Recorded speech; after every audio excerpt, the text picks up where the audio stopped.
আমার hair treatment journey কিভাবে আমি আমার আগের চুলগুলো ফিরে পেলাম, চুল ফিরে পাওয়ার পাশাপাশি কিভাবে কনফিডেন্স ফিরে পেলাম, এই সম্পূর্ণ জার্নিটি আমি আজকে আমার এই ভিডিওতে শেয়ার করব। এটি আমার লাইফ চেঞ্জিং এর একটি বেস্ট ডিসিশন ছিল। এই চুল ফিরে পাওয়ার যেই আনন্দ, সেটি যারা আপনারা ফিরে পেয়েছেন তারাই 2500 গ্রাম লাগবে, আর হেয়ার লাইনে জিগজ্যাগ প্যাটার্নে হয়তো 500 থেকে 700 গ্রাম ভালো জায়গা থেকে হেয়ার ট্রান্সপ্ল্যান্ট করলে আপনি আপনার পুরো লাইফটা চেঞ্জ।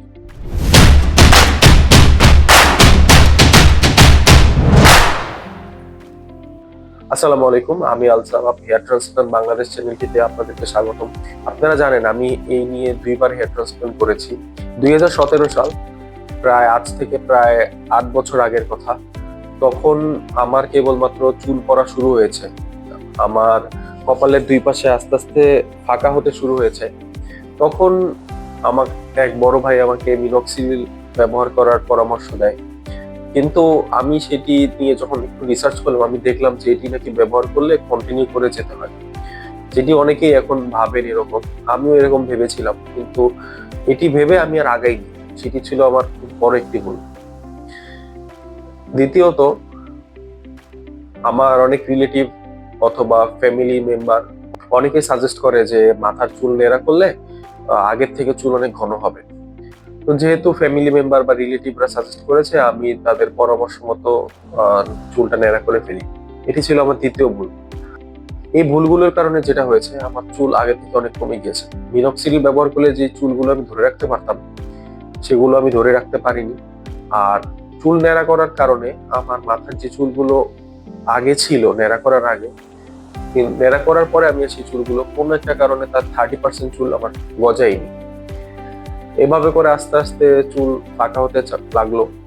বলে রাখি, আমার ফ্যামিলিতে আমার বংশগত টাক সমস্যা। আমার বাবা, চাচা, ভাই প্রায় সবারই চুল কম, কিন্তু তাদের মাথার চুল মোটামুটি 30 থেকে 40 বছর বয়স হওয়ার পরে তারা আস্তে আস্তে মাথার চুল কমা শুরু হয়েছে। কিন্তু আমার প্রায় 20 বছরের আগে আমার মাথায় 30% চুল নেই। এটি একটি জেনেটিক ব্যাপার, এটি হওয়াটাই স্বাভাবিক। এবং আপনাদের যাদের এরকম জেনেটিক হেয়ার লস আছে, আপনারা দেখবেন যে আপনাদের বাবা চাচার যেই বয়সে চুল পড়েছে, আপনার চুলটা তার থেকেও কম বয়সে পড়ছে। এভাবে করে প্রায় 3 বছর কেটে যায়, 2020 সাল। তখন আমি ততদিনে আমার প্রায় গ্রেড 4 বালনেস চলে এসেছে। আমি একটি রেপুটেটেড প্রাইভেট ইউনিভার্সিটিতে পড়তাম। আসলে তখন চুলের জন্য অনেক হেজিটেট ফিল করতাম নিজের মধ্যে। তো এই অবস্থায় আমি বাধ্য হয়ে আমি ঢাকার বেশ ফেমাস একজন ডার্মাটোলজিস্টকে দেখাই। স্যার খুব ভালো মানুষ, কিন্তু উনি আমাকে তখন আমি জানতাম না এত কিছু। তো উনি আমাকে আমার সামনে কপালের সামনের দিকে চুলই নেই, কিন্তু তারপর উনি আমাকে পিআরপি থেরাপি সাজেস্ট করে, এবং একটি এন্টি হেয়ার ফল শ্যাম্পু দেয়, এন্টি হেয়ার ফল সিরাম দেয় এবং বায়োটিন ট্যাবলেট খেতে দেয়। আমি তার পরামর্শ অনুযায়ী সবকিছু চালিয়ে যাই। মেডিসিন যেগুলো আমাকে দিয়েছিল ওগুলো দিয়ে আমি সত্যি কথা বলতে তেমন কোনো উপকার পাইনি, তবে ওনার দেয়া পিআরপিটা বেশ উপকার ছিল। আমি পিআরপি যখনই দিতাম মোটামুটি 15 থেকে 20 দিন আমার কোনো হেয়ার ফলই থাকতো না, 8টা থেকে 10টা। কিন্তু আবার যখন 20 দিন পার হতো, পিআরপির ইফেক্টিভনেসটা যখন চলে যেত, তখন দেখতাম যে আমার চুল পড়া আবার শুরু হয়েছে। এভাবে করে 2020-এর মার্চ মাসে আপনারা জানেন যে কোভিড এর কারণে লকডাউন দেওয়া শুরু হয় 2020-এর 26শে মার্চ। তো আমি আর তখন আর ডাক্তার দেখাতে পারিনি, চারিদিকে সবকিছু বন্ধ হয়ে যায় লকডাউনের জন্য, আর আমার চুল পড়াও বাড়তে থাকে। তখন কোনো ডাক্তারের চেম্বারও খোলা ছিল না, স্পেশালি এই টাইপের ডার্মাটোলজিস্টদের। আমি তার সাথে ফেসবুকে কন্ট্যাক্ট করি, ফেসবুকে দেখলাম যে সে একটি চ্যানেলে লাইভে আসছে। আমি কমেন্ট করেছি, সে কমেন্টে বলেছে যে সব মেডিসিন যেগুলো দিয়েছে ওগুলো চালিয়ে যাওয়ার জন্য। কিন্তু আমি যেহেতু উপকার পাচ্ছিলাম না, আর পিআরপিটা আমার জন্য উপকারী ছিল, কিন্তু যেহেতু পিআরপিটা আমি দিতে পারছিলাম না তখন, তখন ফ্যামিলি থেকে আমাকে বলে যে এগুলো কিছু ব্যবহার করার দরকার নেই, একবারে হেয়ার ট্রান্সপ্লান্ট করার জন্য। এরপরে আমি হেয়ার ট্রান্সপ্লান্টের জন্য খোঁজ করি, বাংলাদেশে একটি ভালো ক্লিনিকে আমি যোগাযোগ করি, কিন্তু তাদের যে প্রাইসটা ছিল, তাদের আস্কিং প্রাইসটাই ফিক্সড প্রাইস ছিল, লাইক 30 টাকা প্রতি গ্রাফ ফিক্সড। আমার মাথা দেখে বলেছে যে আমার মাথায় প্রায় 5,000 গ্রাফের মতো লাগবে, কিন্তু তারা আমাকে সাজেস্ট করেছে 3,500 গ্রাফ করার জন্য। তখন যেহেতু তারা প্রাইসটা ফিক্সড করে ফেলেছে, তো 3,500 গ্রাফে 30 টাকা করে প্রায় 1,05,000 টাকা হয়। তখন আমি দেশের বাইরে ইন্ডিয়াতে একটি ক্লিনিকে কন্ট্যাক্ট করি। সেই ক্লিনিকের কলকাতা ব্রাঞ্চে আমি কন্ট্যাক্ট করি। কলকাতা ব্রাঞ্চে কন্ট্যাক্ট করে আমি তাদের সাথে কথা বলে মোটামুটি প্রায় 17 রুপি প্রতি গ্রাফটে সার্জারিটি ফিক্সড করি, এবং আমি মেডিকেল ভিসা নিয়ে ইন্ডিয়াতে গিয়ে আমি হেয়ার ট্রান্সপ্লান্ট করাই কলকাতাতে। এটি আমার লাইফ চেঞ্জিং এর একটি বেস্ট ডিসিশন ছিল। মানে আমার লাইফের যে ডিসিশন গুলো আমি নিয়েছি এটির মধ্যে one of the best decision ছিল এটি। আমি 3,500 গ্রাফট হেয়ার ট্রান্সপ্লান্ট করি। 3,500 গ্রাফট আমার ফ্রন্টাল এরিয়াতে করি, আমার মাথার পিছনের এরিয়া তখনও ফাঁকা। ওখানে ডাক্তাররা আমাকে যেভাবে গাইড করেছে, যেভাবে রেসপন্স করেছে কন্টিনিউয়াসলি কোনো প্রবলেম হলে, আমি সেটার জন্য তাদের কাছে চিরকৃতজ্ঞ থাকবো। আমি আমার হেয়ার ট্রান্সপ্লান্টের রেজাল্ট প্রায় 6 মাসের মধ্যে আমি 50%-এর বেশি রেজাল্ট পেয়ে যাই। আমি আমার চুল ফিরে পেয়েছি, এবং এই চুল ফিরে পাওয়ার যেই আনন্দ সেটি যারা আপনারা ফিরে পেয়েছেন তারাই বুঝতে পারবেন এটি কিরকম মানুষের মধ্যে কনফিডেন্স বুস্ট করতে পারে। এটি যাদের চুল যারা হেয়ার ট্রান্সপ্লান্ট করে ফিরে পেয়েছেন শুধুমাত্র তারাই এটির সাথে রিলেট করতে পারবেন। তো আমি তাদের পরামর্শে চলতে থাকি, তারা যেসব মেডিসিন গুলো ব্যবহার করতে বলে সেগুলো ব্যবহার করি। একটা সময় পরে দেখি যে তাদের দেওয়া মেডিসিন গুলো আমি আর পাচ্ছি না, কারণ সেগুলো তাদের ক্লিনিক ছাড়া পাওয়া যায় না। এবং তখন আমি দেখা যায় যে আমি ইন্টারনেট রিসার্চ করি, আরো বেটার মেডিসিন দেখি ইন্ডিয়াতে অ্যাভেলেবল আছে, এগুলো আমি কোনো না কোনো ভাবে আনাই। এবং আমি নিজেও দেখা যেত যে বছরে 2বার ইন্ডিয়া যেতাম, তখন 6 মাসে করে মেডিসিন আনতাম এবং পরিচিত ভাই ব্রাদার যারা আছে তাদেরকেও এনে দিতাম। তো এভাবে করে মোটামুটি 1 বছরের মধ্যে আমি দুর্দান্ত একটি রেজাল্ট পেয়ে যাই। আমার রেজাল্ট দেখে না হলেও 20 থেকে 30 জন ওই বছর ইন্ডিয়াতে গিয়ে হেয়ার ট্রান্সপ্লান্ট করেছে। তো এভাবেই চলতে থাকে আমার হেয়ার ট্রান্সপ্লান্টের জার্নি। আমার মাথার তালুতে যেই ফাঁকা অংশটি ছিল সেই ফাঁকা অংশটিতে অনেক বেশি ইমপ্রুভ হয়েছিল। আমাকে প্রেসক্রাইব করা হয়েছিল মিনক্সিডিল, ফিনাস্টারাইড, বায়োটিন, ইন্টিডেন্ট অফ শ্যাম্পু, আপনার কেটোকেনাজোল বা স্যালিসাইক্লিক অ্যাসিড যুক্ত শ্যাম্পু, এগুলো আমি ব্যবহার করতে থাকি। এরপরে আমি বছরে আমি যে 2বার ইন্ডিয়া যাই, তখন তাদের সাথে যখন কন্ট্যাক্ট করি আমি ফলো আপের জন্য, তখন তারা একটা সময় পরে বলে বায়োটিন অফ করে দিতে, আর ফিনিস্টেরিডের ডোজটাও অর্ধেক করে দিতে বলে। তখন আমি তাদের পরামর্শ অনুযায়ী বায়োটিনটা বন্ধ করে দিই। এটা হেয়ার ট্রান্সপ্লান্টের, আমার প্রথম হেয়ার ট্রান্সপ্লান্টের 1 বছর পরের কথা বলছি। আর তখন এবং আমি ফিনিস্টেরিডের ডোজটাও অর্ধেক করে ফেলি, 1 দিন বা 2 দিন পর পর খেতাম। 1 দিন বা 2 দিন পর পর খাওয়ার কারণে অথবা বায়োটিনের টোটালি বন্ধ করে দেওয়ার কারণে আমি যেটা দেখি যে আমার মাথার তালুতে যে ইমপ্রুভমেন্ট গুলো হয়েছিল, আমার ট্রান্সপ্লান্ট এরিয়ার কোনো কিছু হয়নি, কিন্তু মাথার তালুতে তো আমার আগে থেকে ফাঁকা ছিল। এই আপনার মিনক্সিডিল, ফিনাস্টারাইড, বায়োটিন এগুলো ব্যবহার করার কারণে যে ইমপ্রুভমেন্টটা হয়েছিল, আমি যখন এগুলো ডোজ কমিয়ে দিলাম, বায়োটিন বন্ধ করে দিলাম, আর পিআরপিও হয়তো সেকেন্ড ইয়ারে, মানে প্রথম ট্রান্সপ্লান্টে সেকেন্ড ইয়ারে দেইনি, অথবা 2-3টা হয়তো দিয়েছিলাম, যখন এটি কমে যায় তখন দেখছি যে আমার মাথার চান্দির চুলগুলো কমে যাচ্ছে। এভাবে করে আমি ডোজ কমাতে থাকি।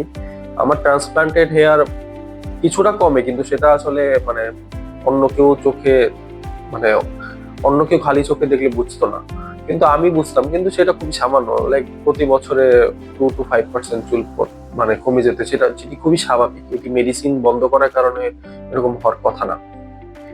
আমার তো হেয়ার ট্রান্সপ্লান্ট লাগতো, যেহেতু আমাকে বলেছিল 5,000 বা 5,500 গ্রাফট করার জন্য। আমি তো মাথার সামনের অংশ 3,500 গ্রাফট করেছিলাম, মাথার পিছনে হেয়ার ট্রান্সপ্লান্ট করা লাগতোই, কিন্তু আমি ওইভাবে আসলে অতটা ফাঁকা হয়নি আমি যতটা ভেবেছিলাম, এই কারণে আমি ট্রান্সপ্লান্টটা করিনি। এর মধ্যে আমি অনেকবার ইন্ডিয়ায় গিয়েছিলাম, আমাকে বলেছিল সেকেন্ড সেশন করার জন্য, কিন্তু আমি ভেবেছিলাম যে মেডিসিন ব্যবহার করে গেলে হয়তো আবার আগের মতো ফিরে পাবো, কিন্তু আমি ওরকম ভাবে আর ফিরে পাইনি। ডোজ কমানোর কারণে যেরকম গ্যাপটা হয়েছিল, গ্যাপটা ফিল আপ হয়নি। আর আমিও 3য় বছরে, আমার প্রথম হেয়ার ট্রান্সপ্লান্টের পর 3য় বছরে আমি 2024-এ আমি একটিও পিআরপি দেইনি।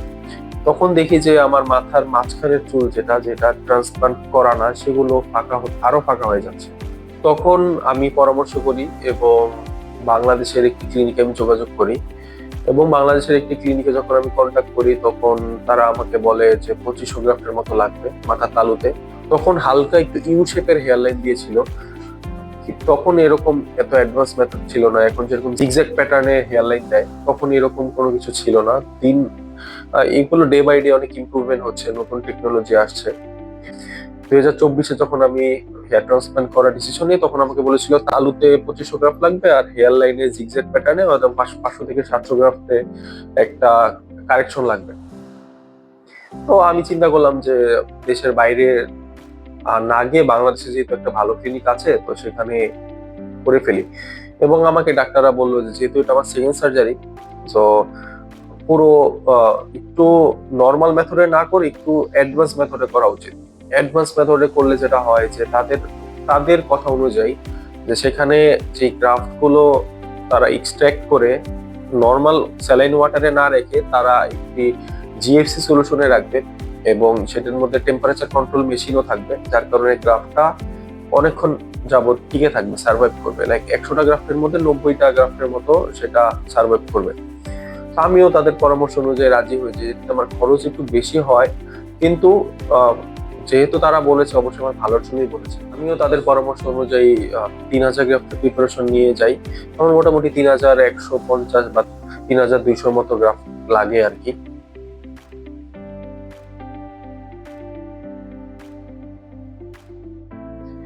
তো আমি আমার হেয়ার ট্রান্সপ্লান্ট কমপ্লিট করি এখান থেকে। তো আজ আমার হেয়ার ট্রান্সপ্লান্টের প্রায় 1 বছরের কাছাকাছি হতে চললো। আমার হেয়ার ট্রান্সপ্লান্টের রেজাল্ট আপনারা চ্যানেলে দেখতে পেয়েছেন। পরিপূর্ণ রেজাল্ট আমি দেখিয়েছি। আমার ডোনার এরিয়া কি কি ব্যবহার করছি না করছি এগুলো সব আপনাদেরকে আমি দেখিয়েছি। আমি কি কি সমস্যা ফেস করেছি এগুলো সব আপনাদের সাথে শেয়ার করেছি। এখানে কোনো লুকোচুরি কোনো কিছুই নেই। আমি জাস্ট ক্লিনিকের নামটা বলি না, কারণ এটি মার্কেটিং এর পর্যায়ে পড়ে যায়। এছাড়া আমি সবকিছুই বিস্তারিত খোলামেলা আপনাদেরকে বলেছি। এখন আপনারা যারা চুলের সমস্যায় ভুগছেন, আপনারা বিভিন্ন জায়গা থেকে মেডিসিন কিনেন, অনেক দামি 5 মাসের 6 মাসের মেডিসিন 30,000, 35,000, 25,000 এরকম খরচ করেছেন, কিন্তু কোনো উপকার পাননি। অথবা কারো কথা প্রভাবিত হয়ে আপনারা এগুলো করেছেন, অথবা দেখা যায় যে অনেক ডাক্তার চকচকে টাক মাথায় পিআরপি সাজেস্ট করে। তো আমার ভিডিওগুলো যদি আপনারা দেখে থাকেন, আমি প্রায়ই অনেকগুলো ভিডিওতে বলেছি কোন কোন ক্ষেত্রে পিআরপি কাজ করবে, কোন কোন ক্ষেত্রে আপনার হেয়ার ট্রান্সপ্লান্ট যেতে হবে। সেসব ভিডিও যদি আপনারা দেখে থাকেন, আমি বলবো এইসবের পিছনে টাকা খরচ না করে প্রয়োজনে আপনি টাকাটা 1 বছর জমান, আপনি হেয়ার ট্রান্সপ্লান্টে যান। বিশ্বাস করেন, হেয়ার ট্রান্সপ্লান্টই একমাত্র পার্মানেন্ট সলিউশন। হ্যাঁ, এটা ঠিক, হেয়ার ট্রান্সপ্লান্ট করা চুল বছর বছর কমতে থাকে, কিন্তু সেটা খুবই সামান্য। লাইক এই চুল আপনি যদি মেনটেনেন্স করতে পারেন ঠিক মতো, আমার ধারণা এটা আপনি 10 থেকে 15 বছর বা 20 বছর আপনি নিয়ে যেতে পারবেন। এবং হেয়ার ট্রান্সপ্লান্ট করার কারণে একটি ভালো জায়গা থেকে হেয়ার ট্রান্সপ্লান্ট করলে আপনি আপনার পুরো লাইফটা চেঞ্জ হয়ে যাবে। আপনি যেরকম হীনমন্যতায় ভুগতেন, কারোর সাথে কথা বলতে পারতেন না, কারোর সামনে যেতেন না, ছবি তুলতেন না, বন্ধু বান্ধবের সাথে আড্ডায় যেতে পারতেন না, সেই সমস্ত কিছু সলিউশন একমাত্র হেয়ার ট্রান্সপ্লান্ট। আপনার চুলটা যখন ফিরে আসবে, আপনার কনফিডেন্স অটোমেটিক্যালি ফিরে আসবে। বিশ্বাস করেন ভাই, এটি যারা হেয়ার ট্রান্সপ্লান্ট করেছে আপনি তাদের থেকে তাদের অভিজ্ঞতাটা নিন, তাদের হেয়ার ট্রান্সপ্লান্টের আগের এবং পরের জার্নিটা শুনুন, তাহলে আপনি বুঝতে পারবেন। আমি জানি আপনারা অনেকে হেয়ার ট্রান্সপ্লান্ট করেও ফেল রেজাল্ট এসেছে। বাংলাদেশের সব ক্লিনিকে তো আর ভালো না, অথবা কোনো ক্লিনিকে আমি খারাপ বলছি না, কিন্তু সব ক্লিনিকে তো আর ভালো রেজাল্ট আসে না। অনেক ক্লিনিকে ডাক্তার নিজে সার্জারি করে না, দেখা যায় কোনো অ্যাসিস্ট্যান্ট টিম দিয়ে করায়, যাদের অভিজ্ঞতা সেই ডাক্তারের মতো না, যার কারণে রেজাল্ট খারাপ আসে। আবার অনেকে আছে যারা ভালো ক্লিনিকে করতে পারে না, একটু বাজেটের সমস্যার কারণে। আমি বলবো সেক্ষেত্রে আপনারা 6 থেকে 12 মাস অপেক্ষা করেন, টাকাটা ম্যানেজ করেন, তারপর একটি ভালো ক্লিনিকে সার্জারি করেন, অথবা আপনারা দেশের বাইরেও করতে পারেন। বাংলাদেশে যদিও ভালো ক্লিনিক অনেক আছে, কিন্তু আপনাদের সামর্থ্য থাকলে আপনারা দেশের বাইরেও করতে পারেন। ইন্ডিয়া, পাকিস্তান, তুর্কি সব জায়গায় ভালো ভালো সার্জারি হচ্ছে, ইরান, দুবাই এসব জায়গায় আপনারা সার্জারি করতে পারেন। এটা আপ টু ইউ। এটা তবে hair transplant is ultimate solution. এটি ছিল আমার চুল ফিরে পাওয়ার জার্নি। আমি আপনাদেরকে সবকিছু শেয়ার করেছি। আপনারা অনেকে এটির সাথে রিলেট করতে পারবেন, নিজেদের যারা হেয়ার ট্রান্সপ্লান্ট করেছেন, এবং তারাও এটি রিলেট করতে পারবেন যারা অলরেডি মেডিসিনের পিছনে লাখ লাখ টাকা খরচ করে প্রতারিত হয়েছেন বা কোনো উপকার পাননি।